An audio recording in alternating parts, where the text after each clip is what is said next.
the market is so saturated with all kind of hosting providers. Yeah.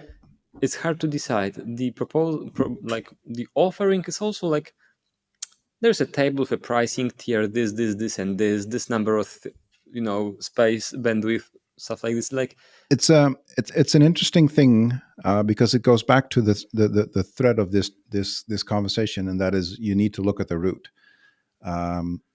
First thing is this: what does the site need? I don't have many videos on my YouTube channel yet. This is one of them where I basically discuss this is how you determine what hosting you should use. Because there's like 3, maybe 4 levels that you can look at, or where you can identify and say, this is a level that matches what I need. I'm a purist. I will pretty much always go for the fastest that I can find. But there's, that isn't necessarily exactly needed for all scenarios. So my dad's site gets 20 hits a week. It's fine. It doesn't need to be. I can optimize through caching. For him, there's not going to be a logged in person. And if somebody just happens to visit his site and it's, slightly less fast than it can be, it's not going to hurt anybody. So that's the bottom line. So there's hosting that matches that perfectly. Then there's slightly more needed.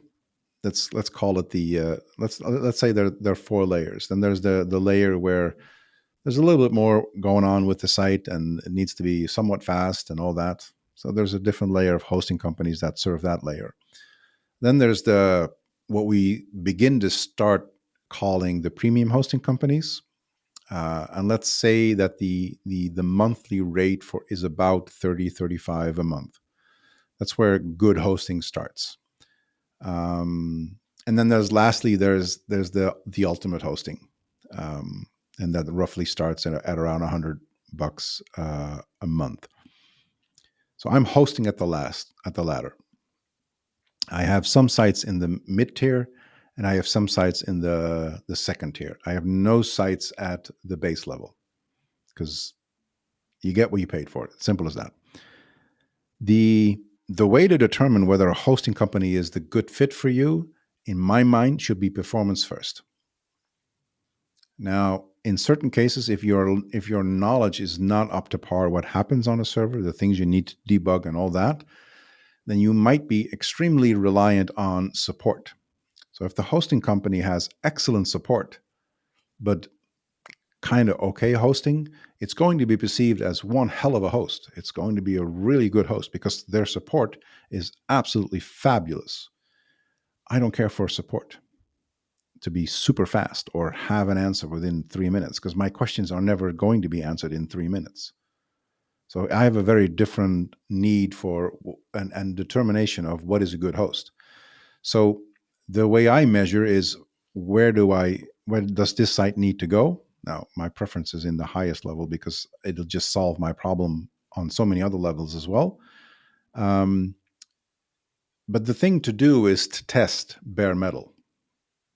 The thing to do is throw a site on there that you know to be complex and difficult on any platform, and you'll be able to tell how the raw metal behaves. There's a Kevin Ohashi who does a yearly roundup tests in a very proper scientific way of actually raw testing your performance under the name Review Signal or WP Hosting Benchmark or something. He has 2 domains basically, but the result of that is that you get an honest, not affiliate driven, because that's very important to mention. You get an honest review of the actual performance of your site, the raw performance. What does it actually perform like? And that's, in my opinion, the way it should be. Now, the rest is marketing. The rest is support. The rest is all these extra things. And I'm not saying that all hosts need to be at the level of the absolute blazingly fastest. But I think you mostly need to be aware that there's different levels servicing different crowds, basically.